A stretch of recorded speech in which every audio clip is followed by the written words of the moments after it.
All right, we're going to start with a little motivational video. Madalena found this online. She really likes it, so she said that this had to be like a part of this today. So that's what we're going to do here.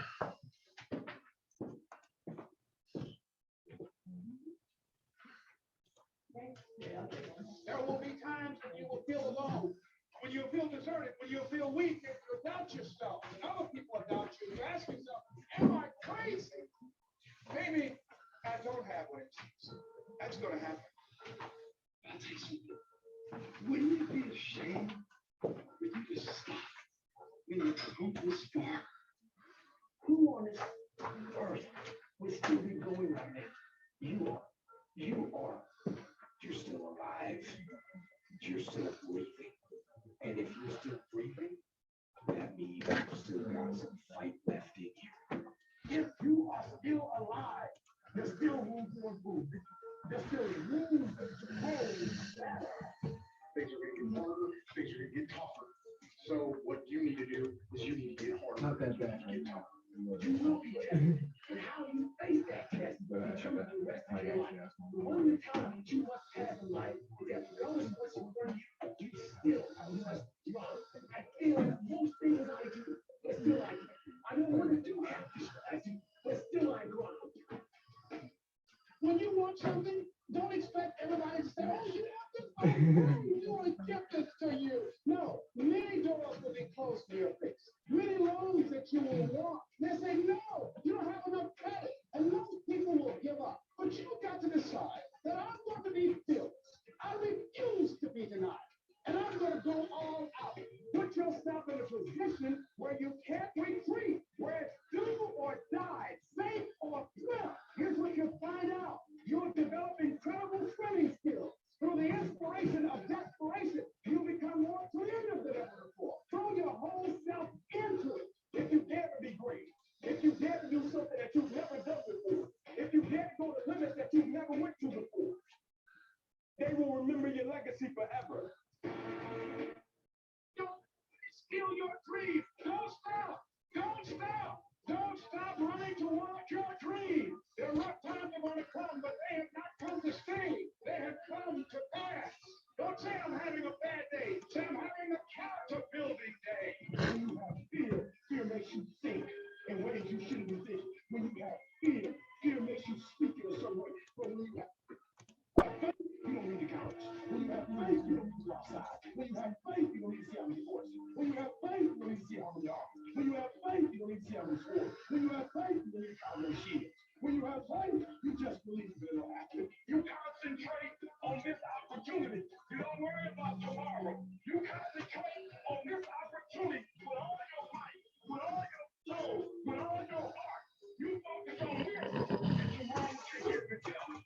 Write down at least 5 reasons and why you won't give up. What's going to make you unstoppable? Why you must be unreasonable? Because logical, practical thinking says you can't do it today. But if you want to produce unreasonable results in your life, you've got to be an unreasonable person. You've got to be an uncommon person. It's very important for you to believe that you are the one. You're entitled to this. You're supposed to have this. This is your calling. This is your time. When you no longer focus on the obstacle, when you no longer care what people think or what they might say, when you no longer find the need to seek their approval, it's done. When the pressure within you is greater than the pressure outside of you. Hopefully that gets everyone rah-rahed up good enough for today.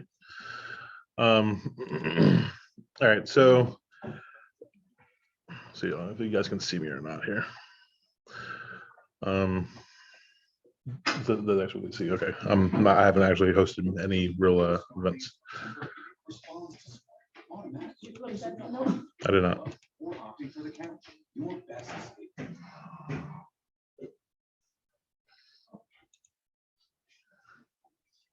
Okay. All right. All right. So pull it back up so you can see my face. Stop the screen share. I'm assuming. Am I just not? How do I stop the screen share so it sees my face again? Because it's not currently doing that.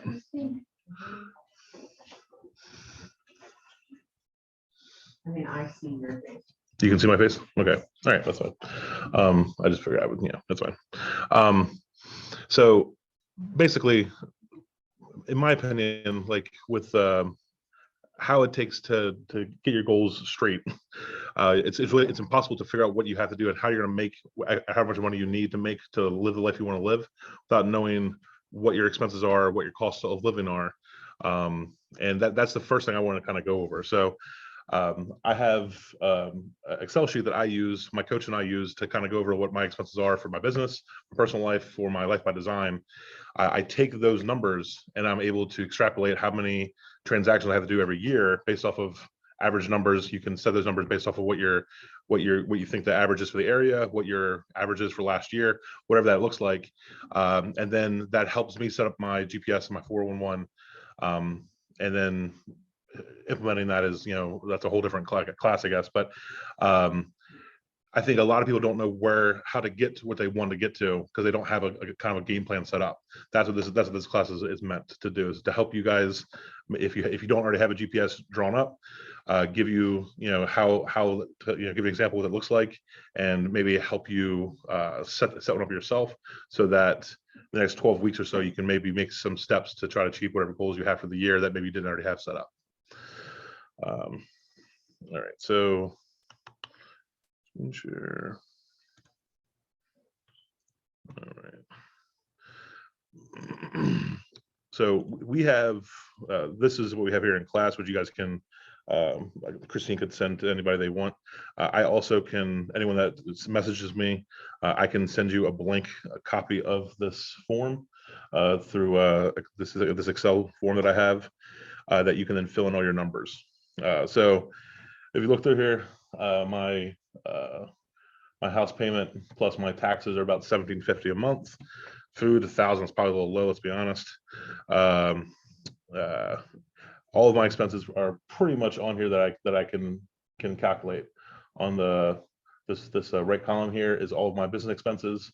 So I have my cap plus the KWRI. The way this program works, it's assuming you're paying that off over a 12-month period opposed to transactionally. My lead generation, I spend a lot on lead generation currently. That is something that not every agent is going to be spending that much money on. That's a combination of some paid leads. That is also like for my dialer, anything that I use the business that generates leads in some capacity, I put it in that column rather than like itemizing it out. Technology costs, my coaching is $450 a month because I'm breakthrough. I'm not full maps. My insurance, I just got a business insurance like for the LLC because I want to have another layer of protection. That's about $650 a year, ballpark, a little more than that. So I put it in. It ended up being $65 a month. And then I have some of my goals for this year, like pay off. I would put away $5,000 a year for my son's college fund. We want to spend about $10,000 on the low end for a vacation. Save up $10,000 towards a new car. I want to pay off my mortgage, what I have left on my mortgage in the next 5 years. So that ends up being about $22,000 a year. All of those debts there. Now that's going to be different per person, but the way this Excel sheet works is it will take all those numbers together, add them up, and it'll tell you how many transactions you need to do based off of your average gross commission. 5610 was pre-COVID numbers for Atlantic County. That was mainly Atlantic County. It was $5,610. When I first joined the office, that's what we were using for the average commission at the time. And I based it off of that because this year we're probably going to stay, still elevated above, but I think, it's pretty obvious that we are seeing a decline and, on a lot of prices on properties. You're seeing houses, days on market are increasing, more price reductions are happening.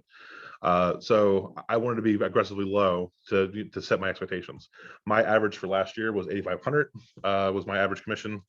I only had like 20 commissions, so it's it's a little bit different, but a little more than that. But this lowers that number down substantially when you start changing that around. So if you base off of your prior numbers, that could be a more attainable number for you. So this 313. Is all my expenses. My active income for my household has to be $313,000 in order to hit the goals that me and my family have for what we want our life to be.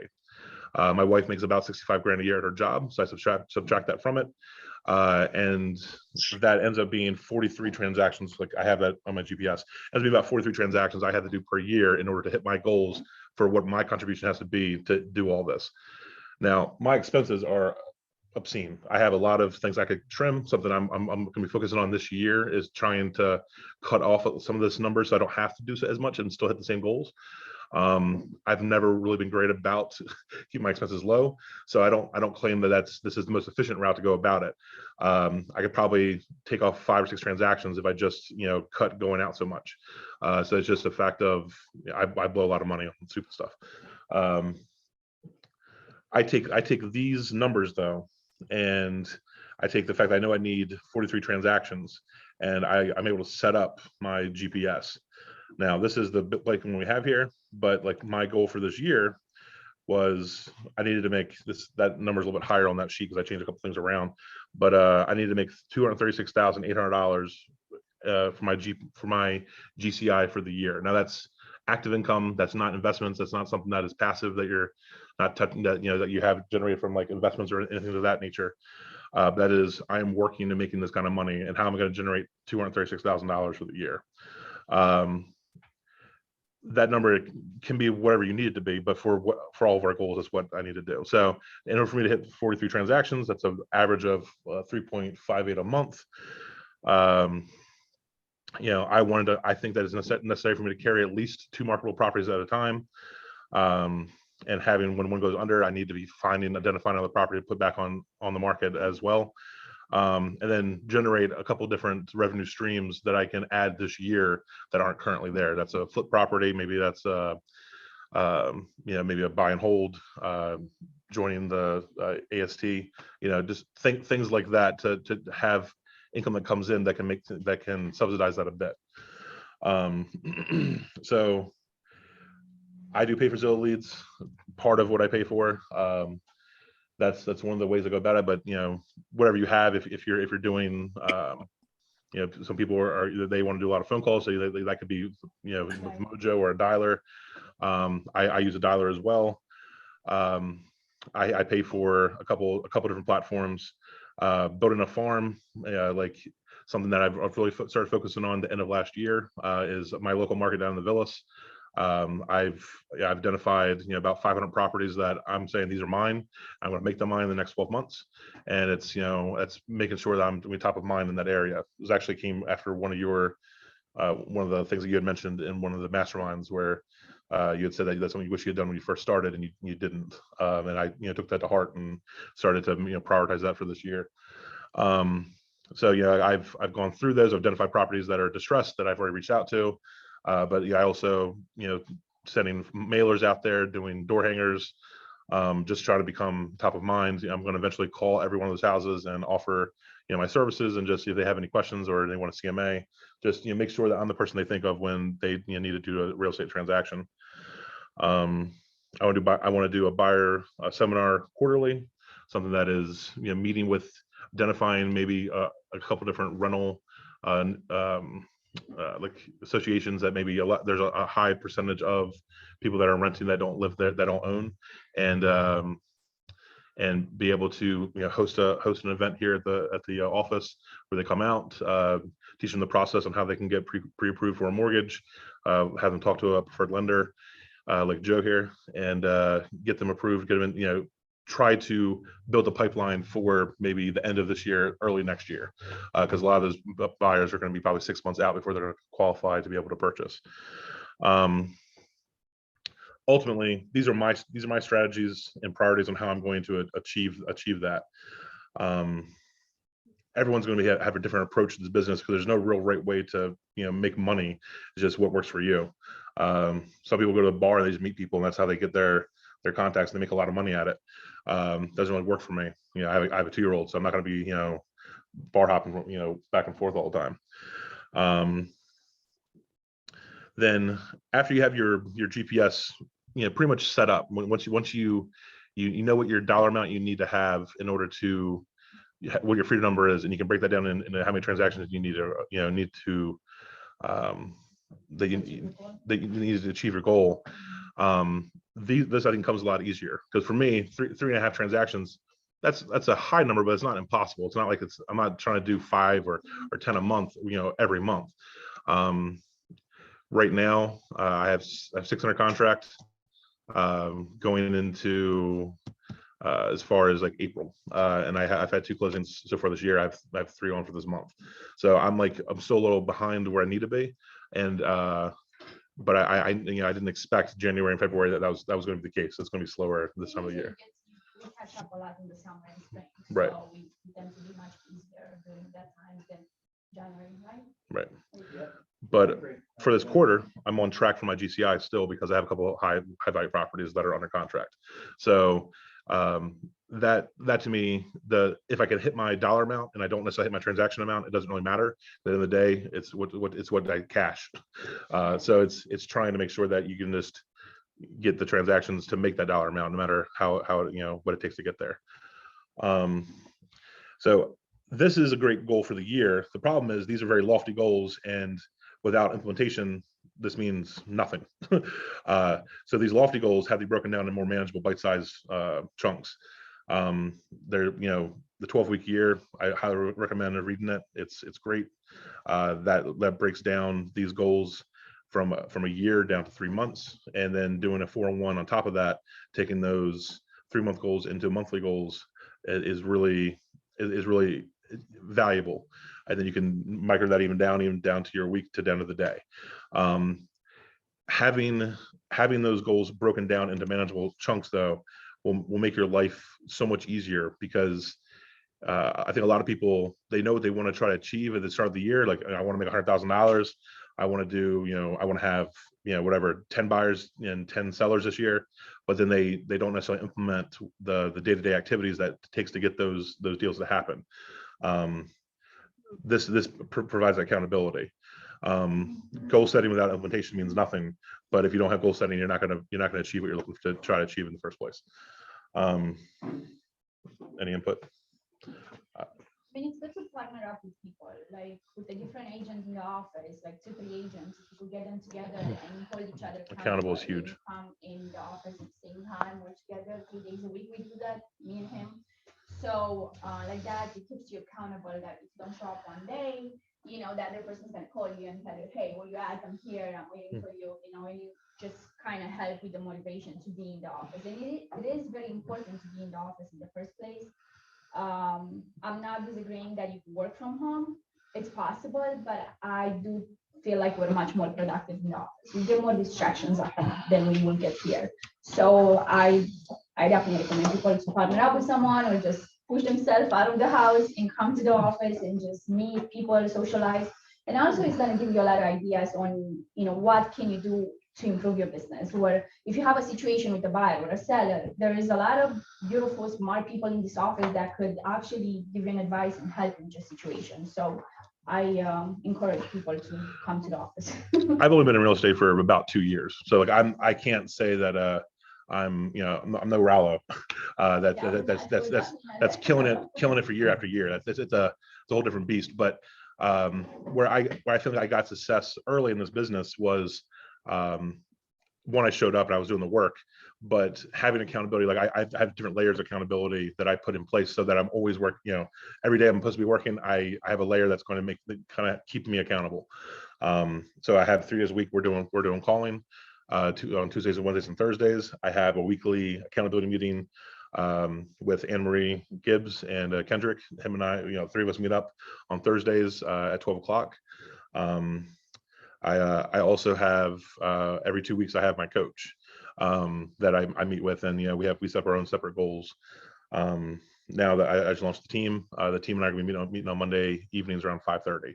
So the idea that you have, finding someone that you can lean on in the business, especially that's at your level, even hopefully higher than you, is I think is really valuable, because that will help with keeping your goal setting and keeping that motivation and keep it together. Anne Marie, I know she's on the call. We saw a difference in just our production last year, in the second half of last year, when we started our weekly accountability.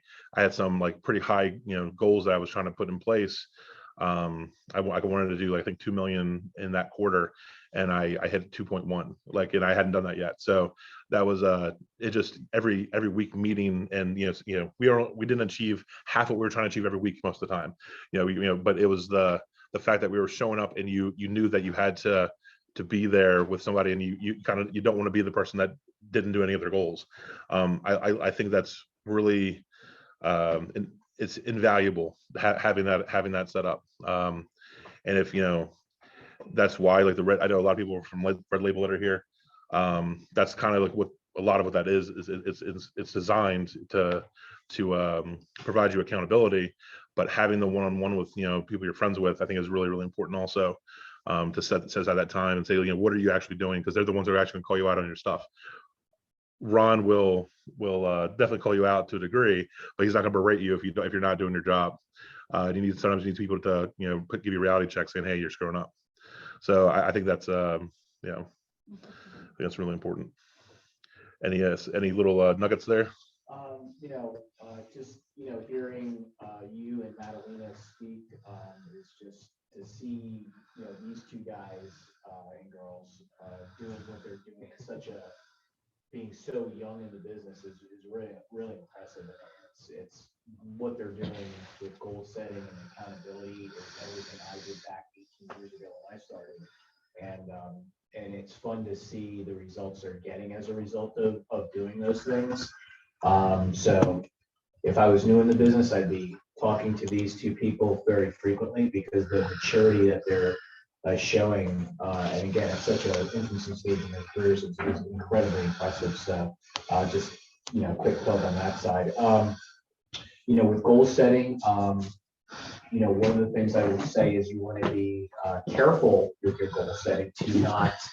So goals are great, as Les was saying, to where you kind of need to have a goal to know where you're headed, but you don't want to make the goal, depending on what is practical in your life, so high where it becomes discouraging at the same time, because goal setting could actually work against you as much as it could work for you. So you got to be careful to not set such lofty goals that you're discouraged every time you look at your goal and you say, oh my God, I'm so far away from it. So just be careful with your goal setting. Do what's realistic, as Les was saying. Reverse engineer your goals. So determine, people make goals many times based on hearing a Les, for example, and say, well, Les is doing 25 deals. I want to do 25 deals. Don't make it about that. Don't make it about trying to emulate somebody else. Be yourself and make goals based upon what you want in your life, because not everyone wants to make 100,000. Not everyone wants to make $500,000. Someone might be extremely happy making $30,000 a year in real estate as a side business. And if that's the case, set a goal that's going to get you there, and not set a goal for making millions of dollars and then falling short. The other thing I'd say is the goal can change throughout the year. So if you're not hitting your goal or you're exceeding your goal, don't be afraid to change your goal, whether it's up or down. Those are kind of my outward looking in things. I track my numbers very closely. I do something very similar to what Les does, and I'm sure Madalena does. Track your numbers, treat it like a real business. Know how much you're spending and how much you're bringing in, because it's very easy to spend more than you bring in. So be very careful with that. And then as far as when you set a goal or set goals, what Madalena and Les are saying with accountability is incredibly, incredibly important, because if there's no one there to call you out, then it's very easy to just hide in bed and not show up. I'm just not encouraging this, but in the beginning of my real estate career, where we set our goals, and our goals back then were more based on cold calling, because we did a lot of cold calling and door knocking. That was probably my first 5 years in the business. But we would have checks written out to my accountability partner for $1,000, and if I did not hit my goal for that month, that person would be cashing that $1,000 check. I love that. I would love to do that. I love that. You want to get my accountability and really do what you say you're going to do. It doesn't have to be 1,000. Maybe it could be a $50 Wawa gift card. Who knows? But that accountability does work. Perfect example. I'm 48 years old. I've always worked out my entire life, but now as I'm getting older, it's becoming more difficult for me to have the motivation. So I've hired a personal trainer. Why? It's not that they're not going to teach me anything new about working out, but I know that I'm paying them, so I know I have to go to the gym to show up. That's the perfect example of accountability. So, and that's how it works in real estate. So if you know you have a goal and you know your accountability partner is going to hold you to it, you're going to feel pretty embarrassed if you show up and say, yeah, you know what, I didn't do anything this week. So that's my 2 cents. But yeah, definitely goal setting and taking these 411s and GPSs seriously, I think will put you on the right track for If you haven't, whatever goal you're trying to if you haven't read the one thing, they have the 7 circles exercise in there as well. It's really valuable. A lot of times people don't necessarily know what their priorities are even, you know, and that really helps you focus of like where you're at currently and where you want to be. And, you know, I used that a lot when I was trying to set up my initial GPS before I was doing the numbers as closely. And that, you know, what are you content with, what you're not content with? And I would highly suggest, because that book really helps focus, like, you know, really helps you figure out what your GPS is in a lot of ways, because what's the one thing that you need to achieve in this, you know, this business, if, you know, your personal life, whatever it is, you know, and those, I would make a GPS for both. I would do a business and a personal life GPS, but you know, having that, I think is invaluable. And I what I like about it is having it written down when I achieve what I'm trying to accomplish of, you know, that GPS. I have a printed out copy of the one I showed you guys earlier. You know, I just highlight what I've already achieved for the year, and that feels very fulfilling, because it's like, you know, it's a goal I had not accomplished yet. When I put it together, it was a dream that I've fulfilled at some point. You know, like, you know, big goal for me this year is I want to get a flip property. I want to get one that makes sense, that you know, that we can get back on the market before the market completely crashes. And don't even put that in the take it out. my point being, my point being is I think that having that's something I've been wanting to do for like about 2 years now, and it's a big motivating factor why I got into real estate, and I want to take the dive in 2022. So it's identifying that property is big for me, and you know, and I've already started looking at properties and going out, like checking out properties in person to see if this would be a good fit. So it's, you know, this you know, still only in February, so I feel like it's going to happen. It's just a fact of when. You know, I don't know if I would prioritize that as much if I didn't look at that every day. That is one of my goals for the year. I mean, if you believe hard enough and you work towards it, it will happen. Yeah. I'll just throw one more thing out there too. With goal setting, make sure you attach a big why to your goals. So, you know, why are you putting these goals in front of you? So, and you know, I always used to hear my big why, my big why, my big why. And I always struggled with, like, what's my big why? And then I figured out I have 4 kids and a lot of expenses. So that's been my big why for 18 years. And there's nothing wrong with that. So it doesn't have to be some extravagant Hollywood, you know, I want to buy a 50-foot, you know, banana boat. It could be as simple as saying, you know what? I work full time at a job. I have 2 kids and I want to send them to college, and I need to save $100,000 in the next 5 years. So then set a goal for that and put a college diploma in front of you so you can visualize it. And that's something to really focus in and work on. So these goals do not have to be, I need to sell 100 properties. It could be, I want to sell 3 properties this year. And then consult with, you know, these guys up here on stage and say, you know, how do I get to 3 transactions a year? It's probably a lot easier than you might make it out to be in your mind. It's very achievable for sure. Yeah, I mean, the big thing that I think so I owned a business for about 6 years before I got into real estate. When I first got into real estate, I joined a small brokerage, like a mom and pops. It was the broker, his son, and like their like neighbor is like who worked there. And like, he knew my grandfather for like 40 years. That's why I went there initially. And I knew that it wasn't really a great fit.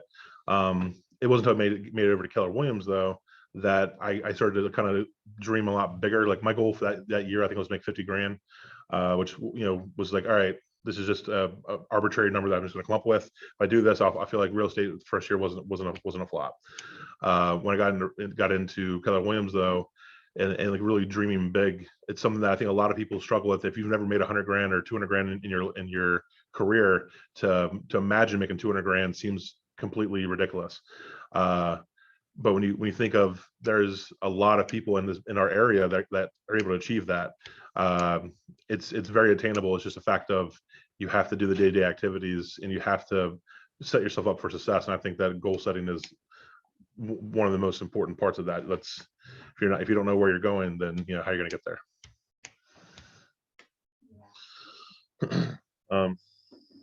Any questions, I guess? Well, I think I showed it, but I don't know if everybody knows the 411. Yeah. Probably. Yeah. Everybody Go ahead. familiar with it? Yeah. Please discuss it. Just put it out. Sure. So once you set your goals, it's good to. Where's it at? Oh, Jesus Christ. I don't have it up. But it was over there. Yeah, I know we printed them off. It's fine. I think everybody has it in front of them, and everybody, on this Yeah. call, they most likely familiar with the 411. Sure. Yeah, so, once you do your GPS and you set your goals, I definitely encourage people to do their personal goals too, not just business, because if we just focus on business and we don't have any personal goals for ourselves, sometimes we get drained out and, we forget who we are, and we can perform as good in business. So the 411 just breaks it down in the annual goal, monthly goals, and bi-weekly. So what we do every week, we fill out what we do, our weekly activities, and how we're gonna accomplish our pretty much annual goals. So every month I do one new one. So you pretty much do it every month. Just the monthly and the weekly, because the annual you already have them, them. So that's pretty much what this is, breaks it down in weekly goals and what we do, and then you have to stick to the activities. You got to look at your week one day by day, and you have to do what you promised yourself you're gonna do, because if you don't do it, you just sabotage yourself pretty much. Yeah. Cool. Do you have anything about that? No. Okay. It's goal setting is futile if you don't actually implement what you're trying to achieve. The quarterly goals, the 12-week year, and the 411 just make that it just takes it down and it makes it manageable. So you take your GPS and you see the 3 or 4 things you want to try to accomplish first, and you put that into your 3-month goal, and then you prioritize what in that 3-month goal needs to happen first for your business to be successful. You make that into your 411. That's just how you achieve it. That part's easy. It's the fact of the day-to-day. What are you going to do every day to make sure that happens? Like, it's really easy to not want to pick up the phone, but once you start picking up, once you pick up the first call, then other calls are pretty easy. Just gonna make it fun. I think cold calling could be scary to a lot of people, and you're gonna have a lot of people. They're gonna answer the call and they're gonna be saying stuff that are not very nice, but it's effective. It's very effective, and it doesn't cost a lot of money. If you don't have money to spend on Zillow leads, or which I don't encourage Zillow leads to people. They gotta Neither do I. buyers. Okay, so do you want to have a bunch of buyers and run around in this market when there is no inventory? Is that what you want? It's not that the path. The smart path right now is to identify these tired landlords that they are tired of the tenants of not paying, and they don't want to deal with it, they don't want to hear about it anymore. So you got to find these people, you got to find people that are moving out of state, you got to find people that maybe they've been here for quite a bit of time and they're, tired of New Jersey going to Florida, they're retiring, they're getting a divorce, whatever the situation might be. Call them, and get them to listen to you, provide them with value, show them that, you're going to be the right fit for them, you're going to help them. And if you don't, you struggle with comps or whatever it might be, where it's property in an area that you're not familiar with it, don't get discouraged. I went and I sold houses in Burlington. I don't know anything about Burlington people, nothing, Now I know, and I sold a $500,000 house there. So it's just me providing value to this person that had an agent that wasn't doing anything for them, and they bought something for 400 here. So I almost sold $1 million with one person met one open house that I didn't spend the money on that open house, not even a penny, and then I sold $1 million to that person. So it's possible. You could do it with no money invested in this business, and you can make it happen. You just gotta get out of your comfort zone, and you gotta focus on this GPS and what is important, and what is your big why. No, I do pay a lot for leads. Like, I'm not gonna say I don't, out of my 6 transactions I have under contract right now, 4 are sphere of influence or referrals. 2 are from paid leads that I have. Out of the 2.3 that's under contract, only 500,000 of that is from paid leads right now. So my biggest, I have a 770 under contract right now. That was a referral. That was from another client that they referred over to me. That is, paid leads, and it might take some time off of you in some respects. Like, you are leveraging money for time to get time back, but it doesn't necessarily replace those activities. I think that majority of your business is still going to be severe. Sure. Right. Like, your circle of influence is where you're going to make majority of your money, and you should be focusing on that. For me, I did it to build my pipeline up initially because I wanted to get into business very quickly, and it is a little bit of a crutch that once you start it, you have a hard time letting go of it. I'm gonna have to jump into this platform. I love talking about this type of stuff. So, more than good thing. So, I'm presuming a lot of people are new on the call today. So, if I was in the business and I started today, so if someone just dropped me off on a bus stop and said, just walk up to Atlantic County, like Madalena said, which is really, really good. Spending money on buyers for listings that really don't exist right now because the inventory is down probably by 90% from 4 years ago. And the name of the game is taking a listing, because the day you take a listing, you're going to get paid within less than 30 days in this market.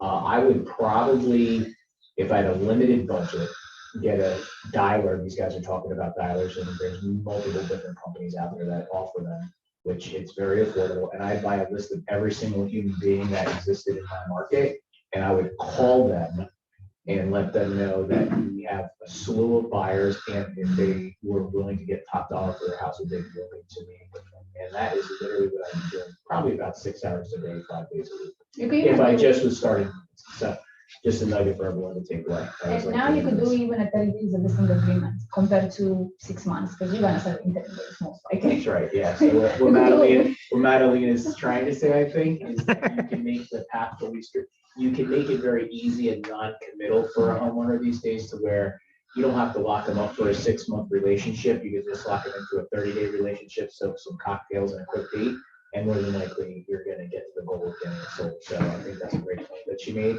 I always used to, with listings, offer them an easy out clause where they could cancel anytime for any reason within 24 hours. And I used to get me a lot more business than cracking them over the head and saying, 6 months, 6%. You got to be a little bit flexible, especially in this competitive market. So don't be afraid to make some compromises to get the business, because again, get a listing, you're pretty much getting a paycheck. So I'll leave everyone with those nuggets. Those are good nuggets. Great. Do you have more time? Okay, one more thing I want to say. If you have any buyers, right, and you can find them anything, and you do have a dialer, I will definitely match these buyers to sellers. And then you double end it. You have got the buyer, even Facebook, go on Zillow, find the Facebook, call them, and match them with your buyers. And if it doesn't work out, then maybe, who knows, maybe that Facebook's gonna list with you. But they see you trying, they see you going to meet them, and how I said, providing them to value and knowledge and everything, and they probably gonna end up using you if it doesn't match up with your buyer. I ended up selling last year all 3 houses on one block in Wildwood, because I had a buyer for a foreclosure that I got the property. Their in-laws wanted the house next door, so I called the owner of the property next door, took a 1-day listing to show the property. They ended up not buying it, but those people ended up signing a longer contract with me. We got on the market, this was I guess April of last year.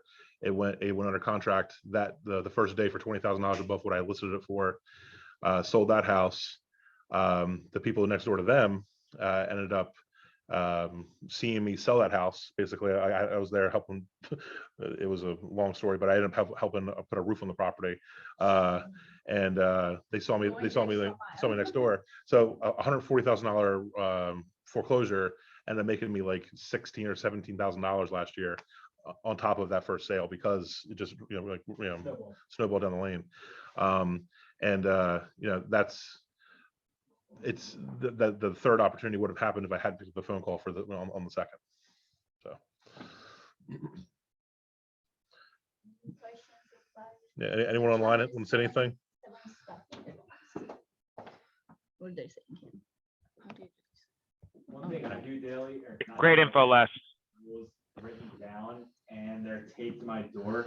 So every time I leave the office at night, I see what my goals are. Yeah, And it kind of That's keeps a- me at daily, like, okay, like, gotta stay on track, personal, That's- professional, all that. that's a really good idea. Very good idea. And Judith, I'll get you that spreadsheet once we get done here. Well, I heard some people make vision boards. you know what? It's actually a very crazy story about vision boards. We used to have a Mira processor in our office. Very nice girl. She did a vision board, and I don't know, 3 years later maybe was everything came through in that vision board. She has a house with a pool. She moved to California. She has the husband she wanted. She got married in the wedding she wanted. Like it was insane. So vision boards actually do work for some people. Like they, Yeah. me, I don't know why. I just know my goals, so that's enough for me. But some people they like vision boards. I mean, that's all it is. It's the same thing. It's just you're putting a picture to that to that goal. That's all. I have no But- you know, so, but yeah. Yeah, that's all I got, guys. We want to kind of do this on a regular basis, so we're probably going to adapt this to anything. So if you have any criticisms or any questions that we can maybe use for next month, just let us know. If anyone wants to go over and discuss like the numbers and like how to write the GPS, feel free to hit me up. We can set aside time to do that. I have no problem doing so. I find it very valuable, so I definitely would love to if I can help a couple agents figure that out. Awesome. And this one more thing, these goals, they could definitely get you, this type of system, I think, to get you $100,000+ a year. In Without a this doubt. business, not only from, just sales, you have so many avenues you can take. You don't have to just sell houses, you could invest into properties, you could buy rentals, you could buy, flip houses, you could, manage property, you could do short-term rentals. You have so many avenues. Don't limit yourself just to work with buyers and sellers, just open your alley. You could do a lot into it. So how Les was saying, he's looking for a flip, there is, that's always an opportunity. And now in this market, if any of you knows any flips, I'm interested, so please let me know. Let me know first, though. We're both, he's more in Kinney County, I'm in Atlantic County, so, but yeah, there is a lot of avenues, so it's possible to make six figures in this business, even 7 figures. Just with time, patience, and, sticking to your goals. This one. All right, guys. Well, I appreciate everyone coming out. Really do. Thanks, And if you have any guys. questions, just definitely hit us up.